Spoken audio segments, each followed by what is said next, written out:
Hey everyone, and welcome. Today, we're going to talk about two giant, clashing forces that are shaping our digital world. On one side, you have the rise of powerful digital tools for state control. And on the other, a whole technological revolution that's built on the exact opposite idea, decentralization. So let's break down what this massive collision really means for all of us. So let me ask you something right off the bat, because this isn't just about big governments or faceless corporations. This is about the phone in your pocket, the apps you use every day. Is that technology a tool for your own freedom and empowerment, or is it actually creating new ways to watch you, to influence you? It's a really important question. Here's the tough reality. The early dream of the internet was all about freedom, about giving power to the people. But that whole promise, it's been completely flipped on its head. The very same technologies that were supposed to liberate us are now becoming the most powerful and effective tools for social control that have ever existed. And we need to be super clear about this. This is not some science fiction movie, some far-off dystopian future we're talking about. Nope. Digital authoritarianism is happening right now, today, and its toolkit is getting smarter and more powerful literally by the day. So what's in this toolkit? Well, we're talking about AI-powered surveillance that can track and profile people with, frankly, terrifying accuracy. We're talking about massive data collection, facial recognition everywhere, and of course, social credit systems that are designed to force people to conform. Regimes in places like China and Russia have basically written the playbook on how to use this tech to cement their power. But here is the kicker. This isn't just a problem for people over there. It is a global phenomenon. And in fact, a lot of the technology that makes digital authoritarianism possible, it was created in the West. It's now used by democracies all over the world, which raises some really serious questions about privacy and state power for every single one of us. To really get what's at stake, we have to look past the shiny new tech and understand the ideology behind it all. We need to look at the historical blueprint, you could say, the actual DNA of totalitarianism. And that brings us to this fascinating idea called institutional genes. Think of it like this.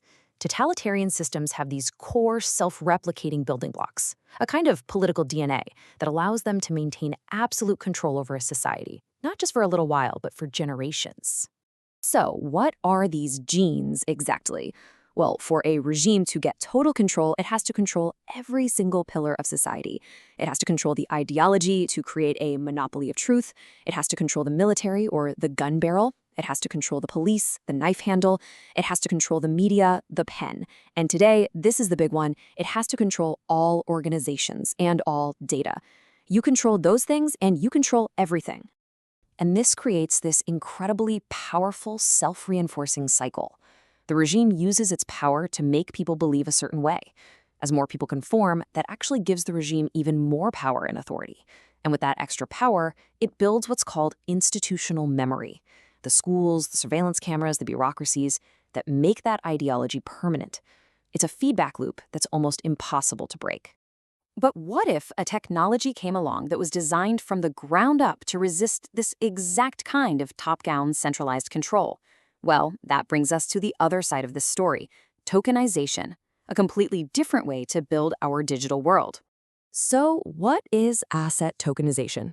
To put it simply, it's the process of taking a real-world asset, like a building, a piece of art, you name it, and converting the ownership rights for that thing into a digital token that exists on a blockchain.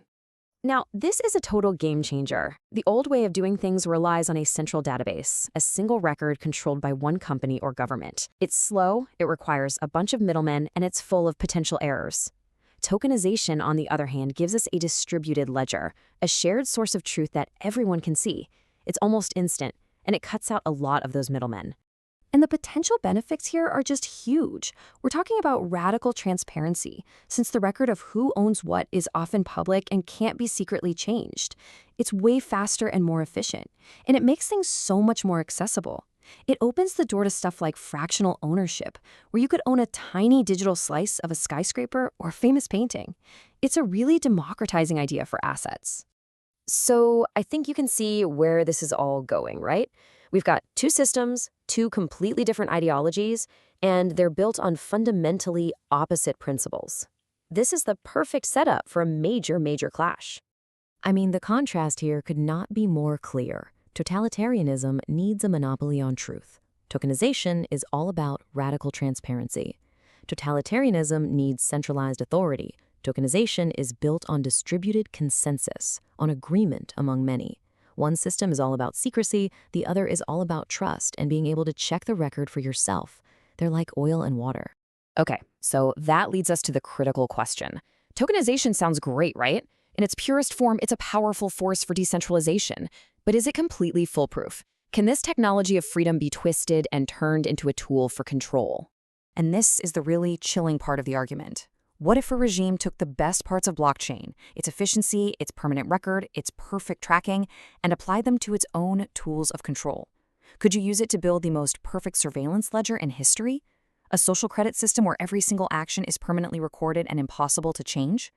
Because the technology at the end of the day is neutral. It doesn't care who uses it. So this brings us to the future.